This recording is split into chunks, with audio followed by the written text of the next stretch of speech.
Good morning again. Now we're going to talk about economic development in Puerto Rico.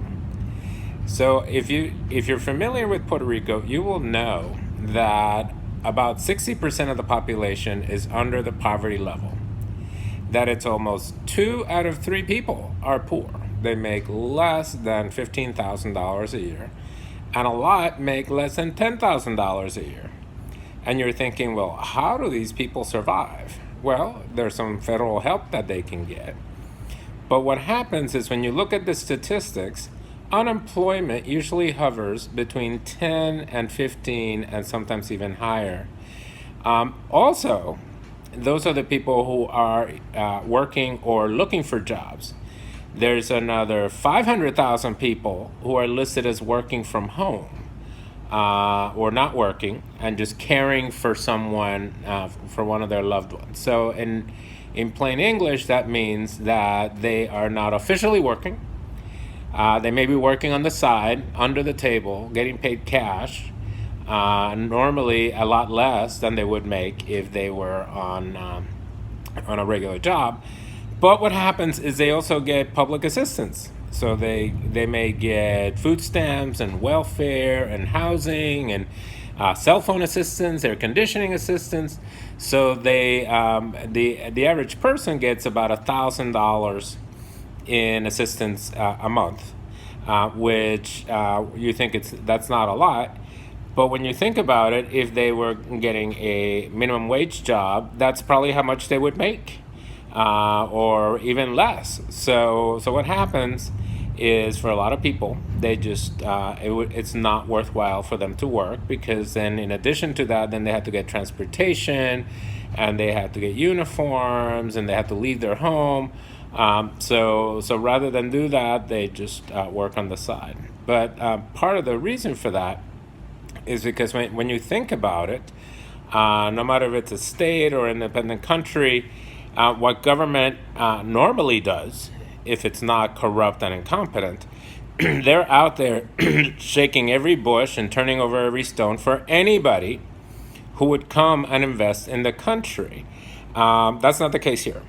So when you look at what the government is doing, they're doing a lot of stuff that is unrelated to economic development. That wasn't always the case. Puerto Rico started industrializing in 1948, and you think that, well, that's 50 years ago. But that's also 100 years after the mainland began industrializing. So we were on the tail end of American industrialization. So a lot of factories were established in Puerto Rico, but it was light industry. We don't have mines, we don't have steel, we don't have coal. So it was more about things like clothing and pharmaceuticals and small electronics, things that the parts could be brought in from the outside, could be assembled here, and could be sent out. There were some tax laws that were beneficial back in the 40s, 50s, 60s. Any company that was established in Puerto Rico didn't have to pay taxes.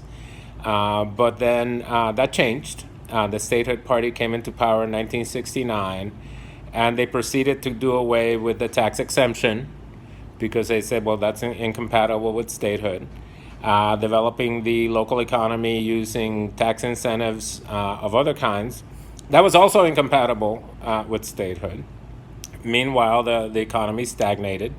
There was Section 936 of the Internal Revenue Code that allowed foreign companies or U.S. companies to establish in Puerto Rico, set up operations, and they wouldn't pay taxes on any of their income related to Puerto Rico. Even intangibles that weren't developed here, they could be allocated here, so they wouldn't pay taxes on any income that they derived. But in 1995, that was done away with because it was incompatible with statehood. So that began a steady decline. Puerto Rico has been in a recession since 2005, and that's because the law was repealed in 1995. There was a 10-year period for phase out, and we've been in a recession since then. So what has the Puerto Rican government done in the last 24 years since that law was repealed? Well, you can see that. You can see the 60% poverty rate, the 10% unemployment, the 500,000 people working from home.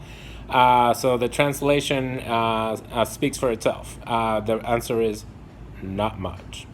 So for things in Puerto Rico to change, there has to be a meaningful change where people look to other states or other countries and say, well, how come their leadership is spending all their time looking for more investment and more industry and more jobs, where the Puerto Rican leadership is spending their time talking about religious freedom, blocking abortion, putting a chicken statue behind the Capitol.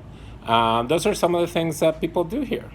So when you look at the Puerto Rican economy, now you know. That's all for now. Thank you for watching. Talk to you later.